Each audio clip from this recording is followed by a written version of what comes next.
नमस्कार, स्वागत है आप सभी का डीडी न्यूज में। आपके साथ समाचार लेकर हाजिर हूं मैं संध्या शर्मा। आइए बुलेटिन की शुरुआत करते हैं हेडलाइंस के साथ। राष्ट्रीय हथकरघा दिवस के अवसर पर राष्ट्रपति आज राष्ट्रीय हथकरघा पुरस्कार करेंगी प्रदान। प्रधानमंत्री ने देशवासियों से की भारतीय हैंडलूम को अपनाने और बुनकरों का समर्थन करने की अपील।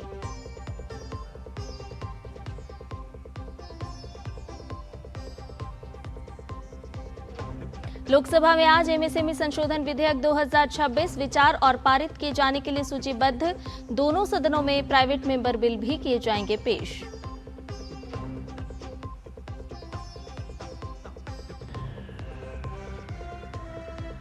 भुवनेश्वर में आयोजित ब्रिक्स देशों के शिक्षा मंत्रियों की बैठक में आज शिक्षा मंत्री प्रहलाद जोशी होंगे शामिल। शिक्षा, कौशल विकास, अनुसंधान, नवाचार और स्टार्टअप पर रहेगा फोकस।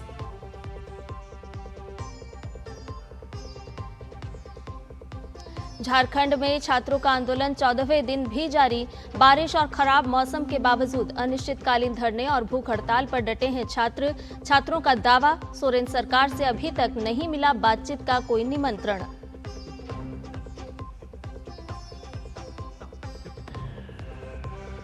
अमेरिकी राष्ट्रपति डोनाल्ड ट्रंप ने जन्मजात नागरिकता को सीमित करने के लिए 2 नए कार्यकारी आदेशों पर किए हस्ताक्षर। व्हाइट हाउस ने कहा, बर्थ टूरिज्म पर लगेगी रोक।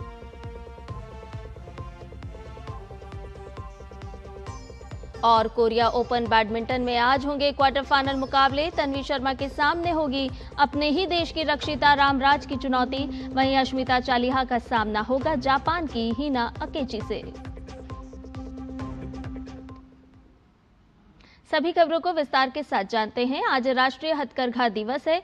देश के 35 लाख से ज्यादा लोगों की आजीविका से जुड़ा हथकरघा क्षेत्र आज भी ग्रामीण अर्थव्यवस्था की मजबूत रीढ़ बना हुआ है।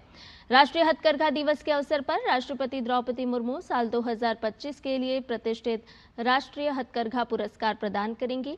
ये पुरस्कार भारत के हथकरघा क्षेत्र में बेहतरीन योगदान देने वाले और देश की समृद्ध बुनाई परंपराओं को बचाने और बढ़ावा देने में अहम भूमिका निभाने वाले कारीगरों को सम्मानित करने के लिए दिए जाएंगे। समारोह का मुख्य आकर्षण 22 प्रतिष्ठित पुरस्कारों का वितरण होगा। इसमें 3 संत कबीर हथकरघा पुरस्कार और 19 राष्ट्रीय हथकरघा पुरस्कार शामिल हैं। ये पुरस्कार हथकरघा क्षेत्र से जुड़े बुनाई, नवाचार, डिजाइन विकास, विपणन पहल, स्टार्टअप उद्यमों और उत्पादक कंपनियों में उत्कृष्ट उपलब्धियों को मान्यता देंगे। राष्ट्रीय हथकरघा विकास कार्यक्रम के अंतर्गत शुरू किए गए ये पुरस्कार भारत के हथकरघा इकोसिस्टम में उत्कृष्टता के लिए सर्वोच्च राष्ट्रीय सम्मान का प्रतिनिधित्व करते हैं। राष्ट्रीय समारोह के अलावा राष्ट्रीय हथकरघा दिवस मनाने और देश की जीवंत हथकरघा परंपराओं का उत्सव मनाने के लिए देश भर में प्रदर्शनियां, डिजाइनर सम्मेलन, IIHT सम्मेलन और अन्य प्रचार गतिविधियां आयोजित की जा रही है। इससे पहले कल शाम प्रधानमंत्री नरेंद्र मोदी ने देशवासियों से भारतीय हैंडलूम को अपनाने और बुनकरों का समर्थन करने की अपील की। इंस्टाग्राम पर जारी अपने वीडियो संदेश में प्रधानमंत्री ने कहा कि 7 अगस्त का दिन स्वदेशी आंदोलन की ऐतिहासिक विरासत से जुड़ा है।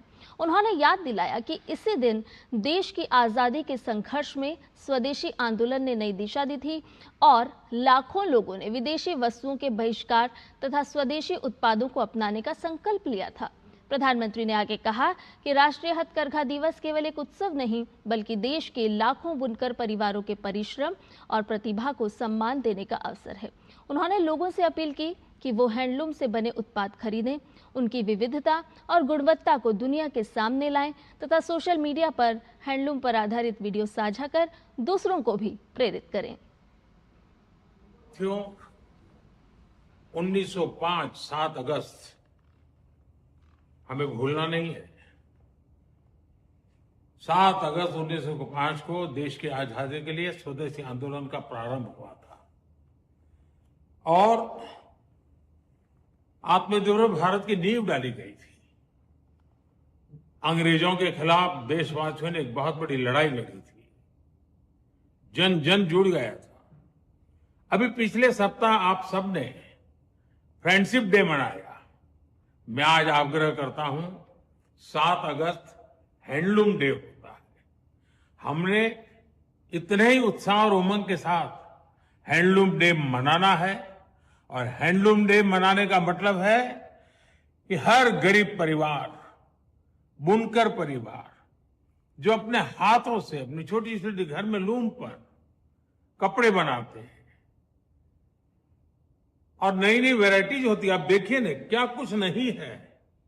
और आप भी तो इस प्रकार से एक हैंडलूम की वैरायटी के साथ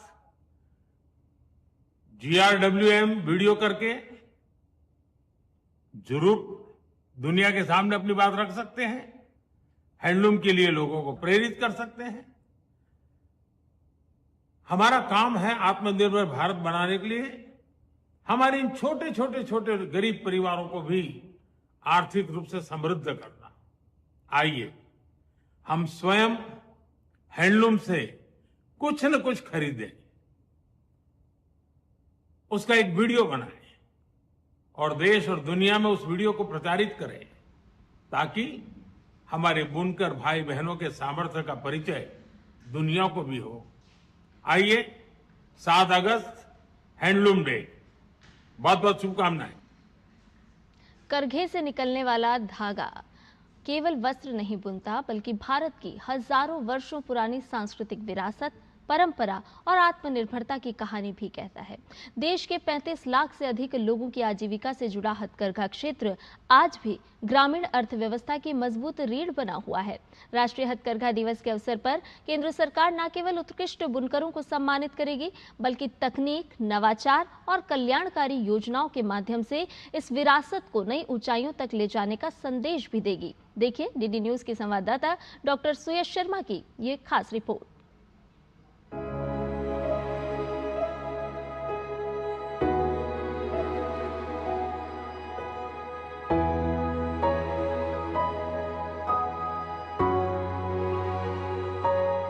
भारत का हथकरघा उद्योग दुनिया के सबसे प्राचीन और जीवंत कुटीर उद्योगों में से एक है। इसकी पहचान केवल पारंपरिक वस्त्रों तक सीमित नहीं, बल्कि भारत की सांस्कृतिक विविधता, लोक कला और उत्कृष्ट शिल्प कौशल से भी है। यही कारण है कि हर वर्ष 7 अगस्त को राष्ट्रीय हथकरघा दिवस मनाया जाता है। जो आत्मनिर्भर भारत के सपने बुनता है, जो मेक इन इंडिया को बल देता है, उसके लिए ये खादी सिर्फ वस्त्र नहीं, अस्त्र भी है और शस्त्र भी है। हथकरघा क्षेत्र केवल परंपरा का प्रतीक नहीं, बल्कि ग्रामीण भारत की अर्थव्यवस्था का भी मजबूत आधार है। देश में 35 लाख से अधिक लोगों की आजीविका इस क्षेत्र से जुड़ी है, जिनमें 70% से अधिक महिलाएं हैं। सरकार इस क्षेत्र को आधुनिक तकनीक से जोड़ने के लिए IIT दिल्ली में handloom technology centre of excellence की स्थापना कर चुकी है। इसके साथ handloom 4.0 app, handloom ई-विद्या, handloom x, कलाग्रह studio और थ्रेड्स ऑफ वेलर जैसी 5 नई पहलें भी शुरू की गई हैं। आने वाले दिन में 2 ही संकल्प है कि हम सोशल सिक्योरिटी से जोड़ें, उनके मार्केटिंग के लिए ग्लोबल, गांव से ग्लोबल तक की व्यवस्था। मैं केवल प्रार्थना करूंगा बुनकर भाइयों से, मोदी जी पे भरोसा रखें और चेंज होना शुरू हो गया। बुनकरों के आर्थिक सशक्तिकरण के लिए राष्ट्रीय हथकरघा विकास कार्यक्रम के तहत उन्नत करघे, वर्कशेड, डिजाइन विकास और विपणन के लिए वित्तीय सहायता दी जा रही है। वर्ष 2020-21 से 2025-26 के बीच 237 हथकरघा उत्पादक कंपनियों का गठन किया गया। वहीं लगभग 1.5 लाख बुनकर और संस्थाएं सरकारी ई-मार्केट प्लेस यानी जेम से जुड़ चुके हैं, जबकि हजारों बुनकर इंडिया हैंडमेड प्लेटफॉर्म के माध्यम से सीधे उपभोक्ताओं तक पहुंच रहे हैं। Samarth training program is imparted to the handloom weavers to make the diversified products and to improve the quality as well as the productivity. सरकार बुनकरों के सामाजिक सुरक्षा कवच को भी मजबूत बना रही है। प्रधानमंत्री जीवन ज्योति बीमा योजना, प्रधानमंत्री सुरक्षा बीमा योजना और एकीकृत महात्मा गांधी बुनकर बीमा योजना के माध्यम से प्राकृतिक और आकस्मिक मृत्यु एवं विकलांगता की स्थिति में सुरक्षा प्रदान की जाती है। वहीं 60 वर्ष से अधिक आयु के आर्थिक रूप से कमजोर पुरस्कार विजेताओं बुनकरों को 8,000 रुपए प्रतिमाह की सहायता दी जाती है। उनके 2 बच्चों को वस्त्र संस्थानों में उच्च शिक्षा के लिए प्रति वर्ष 2 लाख रुपए तक की छात्रवृत्ति भी उपलब्ध कराई जाती है। फ्रेश माल नहीं होता था, उससे करते थे। मगर अब जो मिल गया है तो माल भी फ्रेश होता है, काम भी फ्रेश होता है। सब्सिडी पे मिल रहा है लूम, ये योजना है, और रेशम कार्ड बन रही है, ये योजना है। साथ में हम काम कर रहे हैं तो हमें तो इसका शुक्रिया अदा है। हमारे क्लस्टर को इस लायक समझा और पूरे हिंदुस्तान क्या पूरे दुनिया में इसका नाम का परचम लहरा रहा है। इसके लिए हमारे प्रधानमंत्री को बहुत बहुत धन्यवाद। परंपरा और प्रौद्योगिकी, विरासत और विकास, यही आज के भारतीय हथकरघा क्षेत्र की नई पहचान बन रही है। सरकार की पहले न केवल बुनकरों के जीवन में सुरक्षा, सम्मान और समृद्धि ला रही हैं, बल्कि भारत की सदियों पुरानी हथकरघा परंपरा को वैश्विक पहचान दिलाने की दिशा में भी एक मजबूत कदम साबित हो रही है। डीडी न्यूज के लिए डॉक्टर सुयश शर्मा की रिपोर्ट। भारत और इजरायल के बीच रणनीतिक साझेदारी को और मजबूत बनाने की दिशा में प्रधानमंत्री नरेंद्र मोदी और इजरायल के प्रधानमंत्री बेंजामिन नेतन्याहू के बीच टेलीफोन पर बातचीत हुई। दोनों नेताओं ने भारत इजरायल विशेष रणनीतिक साझेदारी के तहत अब तक हुई प्रगति की समीक्षा की और विभिन्न क्षेत्रों में द्विपक्षीय सहयोग को और विस्तार देने की अपनी प्रतिबद्धता दोहराई। बातचीत के दौरान दोनों नेताओं ने पश्चिम एशिया के हालिया घटनाक्रम पर भी विचारों का आदान प्रदान किया। दोनों ने क्षेत्रीय परिस्थितियों पर चर्चा करते हुए आपसी संपर्क बनाए रखने पर सहमति जताई। प्रधानमंत्री कार्यालय के अनुसार भारत और इजरायल ने पारस्परिक हितों के विभिन्न क्षेत्रों में सहयोग को आगे बढ़ाने और दोनों देशों के संबंधों को नई मजबूती देने के संकल्प को भी दोहराया। बुलेटिन में खबरें और भी हैं, लेकिन फिलहाल रुकने एक छोटे से ब्रेक के लिए जल्द हाजिर होंगे। देना वो वाली MDH की सुपर हीट। जिन्होंने यूज किया है वो जानते हैं असली हींग का स्वाद। MDH सुपर हींग, शुद्धता का असली तड़का। असली मसाले सच सच MDH। बच्चों को ये तो पता है कि जब तक पापा है तब तक सब सही है, पर उन्हें ये नहीं पता कि कल अगर पापा नहीं रहे तो क्या होगा, क्योंकि आपने तो टर्म इंश्योरेंस लिया ही नहीं। थोड़ा तो समझदारी से काम लीजिए, पॉलिसी बाजार से टर्म इंश्योरेंस ले लीजिए। परिवार सबसे पहले। पॉलिसी बाजार पे 1 करोड़ का टर्म इंश्योरेंस सिर्फ 410 रुपए हर महीने से शुरू होता है। पढ़ता है, खेलता है, झूलता उछलता है, दौड़ता कभी कभी दौड़ कराता है, आगे आगे बढ़ता है इंडिया, अमूल दूध पीता है इंडिया। ब्रेक के बाद समाचार में आपका एक बार फिर से स्वागत है। संसद के मानसून सत्र के दौरान आज दोनों ही सदनों में अहम विधायी कार्य सूचीबद्ध हैं। लोकसभा में आज एक विधेयक सूक्ष्म, लघु और मध्यम उद्यम विकास संशोधन विधेयक 2026 विचार और पारित किए जाने के लिए सूचीबद्ध है। ये विधेयक पहले ही राज्यसभा से पारित हो चुका है। ये विधेयक सूक्ष्म, लघु और मध्यम उद्यम विकास अधिनियम 2006 में संशोधन का प्रस्ताव करता है। वहीं शुक्रवार होने के कारण दोनों सदनों में निजी सदस्य विधेयक यानी कि प्राइवेट मेंबर बिल भी पेश किए जाएंगे। राज्यसभा में जनता दल यूनाइटेड के सांसद संजय झा मिथिला की संस्कृति और विरासत के संरक्षण एवं पुनर्स्थापना से संबंधित निजी सदस्य विधेयक प्रस्तुत करेंगे। वहीं सांसद पी विल्सन शिक्षा का अधिकार अधिनियम 2009 में संशोधन से संबंधित निजी सदस्य विधेयक सदन के समक्ष रखेंगे। रुक करते अगली खबर का। झारखंड में नौकरियों की भर्ती परीक्षाओं में कथित अनियमितताओं के विरुद्ध रांची में विरोध प्रदर्शन का आज 14वां दिन है। राजधानी रांची में 6 प्रदर्शनकारियों की भूख हड़ताल भी जारी है। छात्र नेताओं का दावा है कि उन्हें कल शाम तक राज्य सरकार की ओर से बातचीत का कोई निमंत्रण नहीं मिला है। विरोध प्रदर्शन का असर कल झारखंड विधानसभा में भी देखने को मिला, जहां विपक्षी विधायकों ने मानसून सत्र के पहले दिन ही नारेबाजी की। इस सब के बीच AISA यानी ऑल इंडिया स्टूडेंट्स एसोसिएशन के बैनर तले विधानसभा मार्च और 10 अगस्त को विधानसभा के घेराव का ऐलान भी कर दिया गया है। मुख्यमंत्री हेमंत सोरेन ने कहा कि सरकार आंदोलनकारियों के साथ बातचीत के लिए तैयार है। इसके बाद आंदोलनकारी छात्रों ने राज्य सरकार से बातचीत के लिए 11 सदस्यों का प्रतिनिधिमंडल बनाया। प्रदर्शनकारियों की मांग है कि झारखंड प्रांतीय सिविल सेवा की 14वीं परीक्षा रद्द की जाए और भर्ती परीक्षा में हुई अनियमितताओं की जांच CBI या फिर उच्च न्यायालय के सेवानिवृत्त न्यायाधीशों की स्वतंत्र समिति से राज्य के बाहर कराई जाए। छात्रों की झारखंड लोक सेवा आयोग और झारखंड कर्मचारी चयन आयोग में व्यापक सुधार कराए जाने की भी मांग है। विपक्ष विधायकों ने कल मानसून सत्र के पहले दिन विधानसभा परिसर में विरोध प्रदर्शन किया। NDA के विधायकों ने भर्ती परीक्षाओं में अनियमितताओं की CBI जांच की मांग की। भारतीय जनता पार्टी के सांसद निशिकांत दुबे ने कहा है कि पेपर लीक और भर्ती परीक्षाओं में अनियमितताओं के बारे में झारखंड सरकार 13 अगस्त तक कोई निर्णय नहीं लेती है तो वो छात्रों के साथ भूख हड़ताल में भाग लेंगे। इस बात की जानकारी उन्होंने एक्स पोस्ट के माध्यम से दी है। रांची के एसडीओ रजत कुमार और एडीएम धनंजय कुमार ने जेपीएससी जेएसएससी अभ्यर्थियों से मुलाकात की। रांची सदर के एसडीओ रजत कुमार ने कहा कि उन्होंने अभ्यर्थियों से सामान्य बातचीत की, आंदोलन को लेकर कोई बात नहीं हुई है। कैसे तैयारी करना है, कैसे क्या करना है, किस तरह से जो इनको कंपटीशन एग्जाम का प्रिपरेशन करना है, उस पर बात की।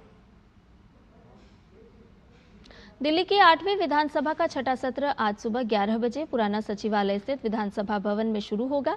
उपराज्यपाल के आदेश पर बुलाई गई इस 3 दिवसीय कार्यवाही के तहत सदन की बैठकें 7, 10 और 11 अगस्त को होंगी। विधानसभा अध्यक्ष विजेंद्र गुप्ता ने बताया कि जरूरत पड़ने पर बैठक का समय बढ़ाया जा सकता है। इस बार विधानसभा की कार्यवाही में डिजिटल व्यवस्था को बढ़ावा देते हुए सभी नोटिस नेवा पोर्टल के माध्यम से दाखिल किए जाएंगे। इस मॉनसून सत्र में सरकार 3 महत्वपूर्ण विधेयक पेश करेगी। इनमें दिल्ली नागरिकों का समयबद्ध सेवा वितरण का अधिकार bill 2026, Delhi urban shelter improvement board संशोधन बिल और bed and breakfast establishment registration and regulation से संबंधित बिल शामिल हैं। इन विधेयकों के जरिए पुराने कानूनों में संशोधन और कुछ अधिनियमों को निरस्त करने का प्रस्ताव है। सत्र के दौरान मुख्यमंत्री रेखा गुप्ता, जिनके पास वित्त विभाग भी है, नियंत्रक एवं महालेखा परीक्षक की 2 महत्वपूर्ण रिपोर्ट सदन में पेश करेंगी। इनमें एक 31 मार्च 2023 को समाप्त वित्त वर्ष के दिल्ली सरकार के खातों से संबंधित है, जबकि दूसरी वर्ष 2024-25 के राज्य वित्त पर आधारित। वहीं ऊर्जा मंत्री Ashish Sood Delhi electricity regulatory commission open access के लिए नियम और शर्तें, दूसरा संशोधन रेगुलेशन 2026 से जुड़े नोटिफिकेशन और करिजेंडम सदन के पटल पर रखेंगे। विधानसभा अध्यक्ष विजेंद्र गुप्ता ने कहा कि ये सत्र जनहित से जुड़े मुद्दों पर सार्थक चर्चा का महत्वपूर्ण अवसर होगा। ब्रिक्स देशों के शिक्षा मंत्रियों की 13वीं बैठक ओडिशा के भुवनेश्वर में आयोजित की जा रही है। 5 अगस्त से शुरू हुई इस बैठक में आज शिक्षा मंत्री प्रहलाद जोशी शामिल होंगे। बैठक में ब्रिक्स सदस्य देशों के मंत्री, अधिकारी और प्रतिनिधि मंडल हिस्सा ले रहे हैं। इन बैठकों में मुख्य रूप से आरंभिक बाल्यावस्था में समुचित देखभाल और शिक्षा, कौशल विकास सहयोग बढ़ाना और अनुसंधान, नवाचार और स्टार्टअप को बढ़ावा देने पर विचार हो रहा है। 3 दिवसीय बैठक के दौरान गुरुवार को ब्रिक्स सदस्य देशों के वरिष्ठ अधिकारियों और प्रतिनिधि मंडलों ने हिस्सा लिया तथा शिक्षा क्षेत्र में आपसी सहयोग को बढ़ाने के विभिन्न पहलुओं पर विस्तृत चर्चा हुई। मुंबई में गुरुवार को ब्रिक्स वेव्स बाजार की शुरुआत हुई। इसके माध्यम से रचनात्मक अर्थव्यवस्था यानी क्रिएटिव इकोनॉमी को नई वैश्विक दिशा देने की पहल की जा रही है। 2 दिवसीय इस अंतर्राष्ट्रीय मार्केट प्लेस में ब्रिक्स सदस्य और साझेदार देशों के 500 से ज्यादा प्रतिनिधि हिस्सा ले रहे हैं। Film, television, animation, VFX, gaming, संगीत, डिजिटल मीडिया और उभरती कंटेंट इंडस्ट्री से जुड़े नीति निर्माता, निवेशक, ब्रॉडकास्टर, ओटीटी प्लेटफॉर्म और टेक्नोलॉजी कंपनियां एक ही मंच पर जुटी है। महाराष्ट्र के इलेक्ट्रॉनिक्स, आईटी, एआई और संस्कृति मंत्री आशीष शेलार ने कहा कि ब्रिक्स वेव्स बाजार केवल एक प्रदर्शनी नहीं बल्कि वैश्विक क्रिएटिव इकोनॉमी का भविष्य तय करने वाला मंच है। वहीं सूचना एवं प्रसारण मंत्रालय के सचिव चंचल कुमार ने कहा कि भारत अपने अनुभव को ब्रिक्स देशों के साथ साझा करने और रचनात्मक उद्योगों में संस्थागत तथा व्यावसायिक साझेदारी को मजबूत करने के लिए पूरी तरह से तैयार है। उन्होंने आगे बताया कि वेव्स बाजार और ब्रिक्स फिल्म फेस्टिवल मिलकर कारोबार, सह निर्माण और नए बाजारों के अवसरों को बढ़ावा देंगे। इस अवसर पर इफ्फी के फेस्टिवल डायरेक्टर आशुतोष गोवारिकर ने सभी ब्रिक्स देशों के इफ्फी 2026 में भाग लेने का आमंत्रण दिया और कहा कि जब रचनात्मक प्रतिभाएं एक साथ आती हैं तो नई कहानियां, नए सहयोग और नए अवसर जन्म लेते हैं। कुल मिलाकर ब्रिक्स वेव्स बाजार भारत की उस सोच को आगे बढ़ा रहा है जिसमें क्रिएटिव इकोनॉमी को नवाचार, निवेश, रोजगार और वैश्विक सांस्कृतिक सहयोग का मजबूत इंजन बनाया जा रहा है।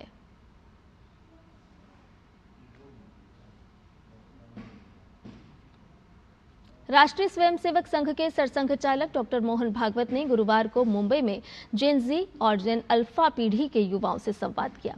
इस दौरान उन्होंने दिल्ली में हुए जेन जी आंदोलन, शिक्षा व्यवस्था और सोशल मीडिया के इस्तेमाल जैसे मुद्दों पर अपनी बात रखी। दिल्ली आंदोलन का जिक्र करते हुए भागवत ने कहा कि लोकतंत्र में सहमति बनाने का एक तरीका विरोध भी है। आंदोलन भी एक डायलॉग का तरीका है। हम यहां बैठ के बात कर रहे हैं, इसमें समझ में आ गया ठीक है, नहीं तो हमारा डिबेट चलेगा। आप किसी कठिनाई में हो या मैं किसी कठिनाई में हूं, सुलझाना आपके हाथ में है, मेरे हाथ में और नहीं हो रहा है तो मैं चिल्लाऊंगा, मैं आपको वहां से लेके आऊंगा, ये पहले करो, अर्जेंट है, ऐसा कहूंगा। डेमोक्रेसी में प्रोटेस्ट भी कॉन्सेंसस बनाने का एक तरीका है। Lot of views come together and a consensus is evolved after discussion. That discussion may happen through dialogue. Due to various reasons, if that thing is not heard, agitation पर जा सकते हैं। लेकिन ये सब करना है to evolve the consensus, not to create divisions. इस संवाद कार्यक्रम के दौरान संघ प्रमुख ने कहा कि जेन जी और जेन अल्फा मौजूदा पीढ़ी से ज्यादा ईमानदार हैं। वहीं प्राथमिक शिक्षा पर बोलते हुए संघ प्रमुख ने जोर दिया कि शिक्षा कमर्शियल बिजनेस नहीं है बल्कि जीवन की जरूरत है, इसलिए शिक्षा सर्वसुलभ हो और सभी को मिले। इसके लिए संरचना पर विचार करना होगा, फीस सहित सभी पहलुओं पर चर्चा जरूरी है।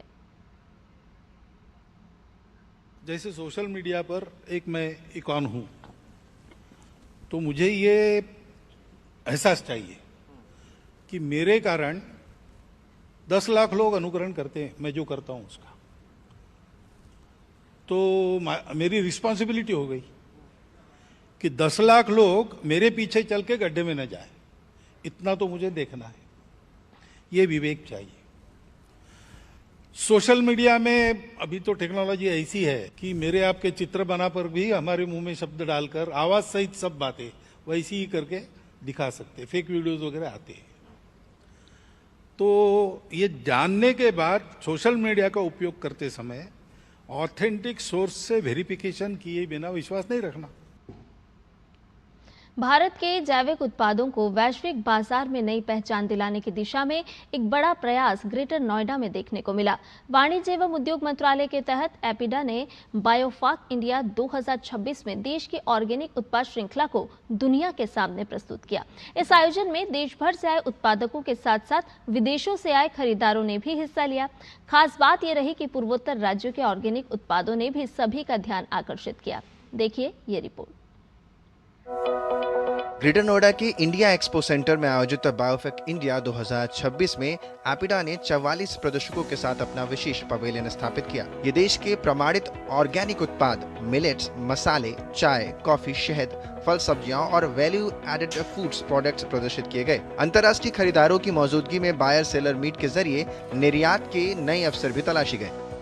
हमने इस बार जो ऑर्गेनिक की सबसे बड़ी संस्था है आईफॉर्म के साथ पार्टनरशिप करी है और उनके करीब 35 इंटरनेशनल बायर्स, ऑफिस बीयरर्स यहाँ पर आए हैं। मुझे पूरी उम्मीद है कि ये जो हमारा बायोफैक है और जो हमारे जितने भी एग्जिबिटर्स आए हैं, पूरा नॉर्थ ईस्टर्न सारी स्टेट्स आई हैं यहाँ पर, उन सबको अच्छा यहाँ पर मार्केटिंग मिलेगी। कार्यक्रम का उद्घाटन पूर्वोत्तर क्षेत्र विकास मंत्रालय के सचिव के श्रीनिवास ने किया। उन्होंने पूर्वोत्तर भारत में जैविक खेती की अपार संभावनाओं और वैश्विक बाजार तक उसकी पहुंच बढ़ाने पर जोर दिया। इस दौरान वाणिज्य विभाग के अतिरिक्त सचिव नितिन यादव ने भी निर्यात बढ़ाने और भारतीय ऑर्गेनिक उत्पादों की वैश्विक ब्रांडिंग पर अपने विचार रखे। आज का इवेंट बहुत ही महत्वपूर्ण इस वजह से है क्योंकि भारत पिछले वर्षों में ऑर्गेनिक और जैविक खेती के आधारित ये मार्केट को एक्सेस करने के लिए, उसको बढ़ोतरी देने के लिए बहुत कोशिश कर रही है।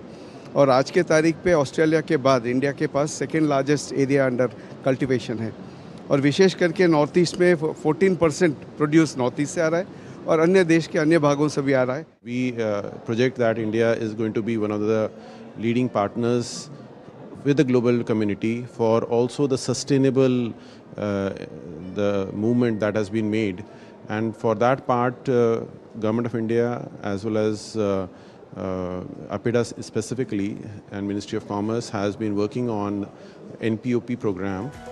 प्रदर्शनी में असम के स्टॉल पर ऑर्गेनिक चाय, मसाले, शहद, पारंपरिक कृषि उत्पादों ने विदेशी खरीदारों का विशेष ध्यान आकर्षित किया। स्थानीय किसानों और उद्यमियों ने अपने उत्पादों की गुणवत्ता और निर्यात की संभावनाओं को प्रदर्शित किया। मैं आपको वो चावल दिखाने जा रहा हूँ जिसको आपको पकाने की ज़रूरत नहीं है। राइस का स्पेशलिटी ये है कि इसको हम ये कुक करने का ज़रूरत नहीं है। हम अगर 10-15 मिनट पानी में भिगो देते हैं तो ये अपने आप मतलब खाने लायक बन जाता है। ये जो मिर्च आप दिखा रहे हैं और एक यहाँ पर ब्लैक राइस है, इनकी क्या स्पेशलिटी है? एक्चुअली इसका तीखापन माने कि बहुत ज़्यादा है कंपैरेटिवली विद अदर चिलीज, तो मणिपुर में ही उगाया जाएगा। मणिपुर के स्टॉल पर राज्य के पारंपरिक ऑर्गेनिक उत्पाद, ब्लैक राइस, मसाले और प्राकृतिक खाद्य उत्पाद प्रदर्शित किए गए। उन उत्पादों में विदेशी खरीदारों ने भी गहरी रुचि दिखाई, जिससे पूर्वोत्तर राज्य के ऑर्गेनिक उत्पादों के लिए नई निर्यात अवसर बनने की उम्मीद है। डीडी न्यूज के लिए अंकित मिश्रा की रिपोर्ट। के लिए इतना ही, मुझे दीजिए इजाजत, नमस्कार।